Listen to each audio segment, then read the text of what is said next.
कक्षा 3। आज हम पढ़ेंगे आपकी पाठ्य पुस्तक रिमझिम का 7वां अध्याय टिप टिपुआ। टिप टिपुआ उत्तर प्रदेश की एक प्रसिद्ध लोक कथा है। तो आइए पढ़ते हैं टिप टिपुआ। एक बुढ़िया थी, उसका एक पोता था। पोता रोज रात में सोने से पहले दादी से कहानी सुनता था। बच्चों, आप भी अपनी दादी से नानी से कहानी जरूर सुनते होंगे। उसी तरह यह पोता भी रोज सोने से पहले तरह तरह की कहानियां सुनता था। एक दिन मूसलाधार बारिश हुई। ऐसी बारिश आज से पहले कभी नहीं हुई थी। सारा गांव बारिश से परेशान हो गया। बुढ़िया की झोपड़ी में पानी जगह जगह से टपक रहा था, टिप टिप टिप टिप। बच्चों, जब ज़्यादा बारिश होती है तो घर की छत झोपड़ी से पानी की बूंदें टपकने लगती हैं। इस बात से बेखबर पोता दादी की गोद में लेटा कहानी सुनने के लिए मचल रहा था। क्योंकि पोते को रोज कहानी सुनने की आदत थी, वह बेखबर था कि पानी की बूंदें भी टपक रही हैं। बुढ़िया खींच कर बोली, अरे बचवा, का कहानी सुनाई, ईट टिप टिपवा से जान बची तब ना। अब बुढ़िया परेशान हो गई और बोली, अरे बच्चे, क्या कहानी सुनानी, इस टिप टिपवा से जान बचे तब ना। पोता उठकर बैठ गया। उसने पूछा, दादी, ये टिप टिपवा कौन है? क्या टिप टिपवा शेर और बाघ से भी बड़ा जानवर है? दादी छत से टपकते हुए पानी की तरफ देखकर बोली, हाँ बच्चे, ना शेर का डर ना बाघ का डर। डर तो किसका है? टिप टिपुआ का डर है। संयोग की बात है, मुसीबत का मारा एक बाघ बारिश से बचने के लिए बुढ़िया की झोपड़ी के पीछे बैठा हुआ था। बेचारा बाघ बारिश से घबराया हुआ था। बुढ़िया की टिप टिपुआ की बात सुनकर वह और भी ज्यादा डर गया। अब यह टिप टिपुआ कौन सी मुसीबत है, कौन सी बला है? अब वो सोच रहा है, जरूर कोई यह बड़ा जानवर होगा। तभी तो बुढ़िया शेर और बाघ से नहीं डरती, बल्कि किससे डरती है? टिप टिपुआ से डरती है। इससे पहले कि बाहर आकर वह मुझ पर हमला करे, मुझे ही यहाँ से भाग जाना चाहिए। बाघ ने ऐसा सोचा और तुरंत वहां से भाग गया। उसी गांव में एक धोबी रहता था और धोबी भी बारिश से बहुत परेशान था। आज सुबह से उसका गधा गायब था। सारा दिन वह बारिश में भीगता रहा, जगह जगह गधे को ढूंढता रहा, लेकिन कहीं भी उसका गधा नहीं मिला। धोबी की पत्नी ने कहा कि गांव के पंडित जी से पूछते हैं, वे बहुत ज्ञानी हैं। वे भविष्य की, भूत की, यानी आगे और पीछे की सब खबर जानते हैं।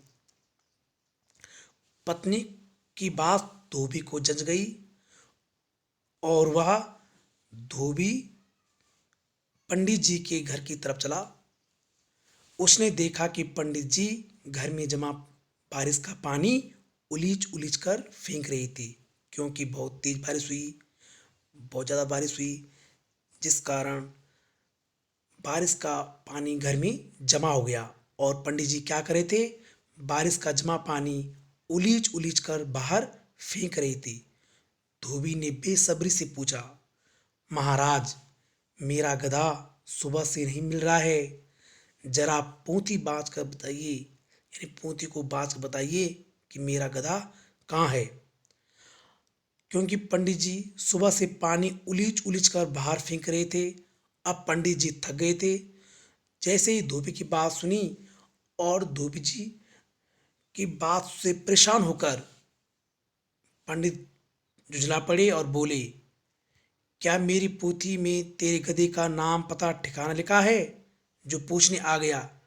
अरे तालाब में ढूंढ, कहीं जाकर ढूंढ उसे। और पंडित जी फिर पानी उलीचने लगे। धोबी वहां से चला गया। चलते चलते धोबी एक तालाब के पास पहुंचा। तालाब के किनारे ऊंची ऊंची घास उगी हुई थी। धोबी घास में गधे को ढूंढने लगा।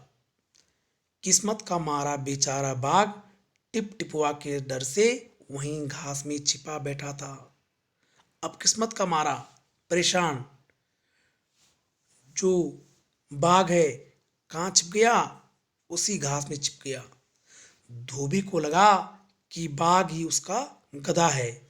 उसने यहाँ देखा ना वहां देखा और बाघ पर मोटे मोटे डंडे बरसाने लगा। बेचारा बाघ इस अचानक से हुए हमले से घबरा गया कि यह क्या हो गया। बाघ मन ही मन सोच रहा है, लगता है यही टिपटिपुआ है, आखिर इसने मुझे ढूंढ ही लिया। अब अपनी जान बचानी है तो यह जो कहे चुपचाप मुझे करते ही जाना होगा। अब धोबी कह रहा है, आज तूने मुझे बहुत परेशान किया, मार मार कर मैं तेरा कचूमर निकाल दूंगा। धोबी ने बाघ के कान पकड़े और उसे खींचता हुआ घर की तरफ चल दिया। बाघ बिना चूं चपड़ किए भीगी बिल्ली बना धोबी के पीछे पीछे चल दिया। घर पहुंचकर धोबी ने बाघ को खूंटे से बांध दिया और सो गया। सुबह जब गांव वालों ने धोबी के घर के बाहर खूंटे से बाघ को बंधे देखा तो उनकी आंखें खुली की खुली रह गई। खुली की खुली रह गई क्यों? क्योंकि धोबी ने गधे को नहीं बल्कि बाघ को खूंटे से बांध दिया था। इस कहानी को लिखा है गिरिजा रानी अस्थाना ने। धन्यवाद।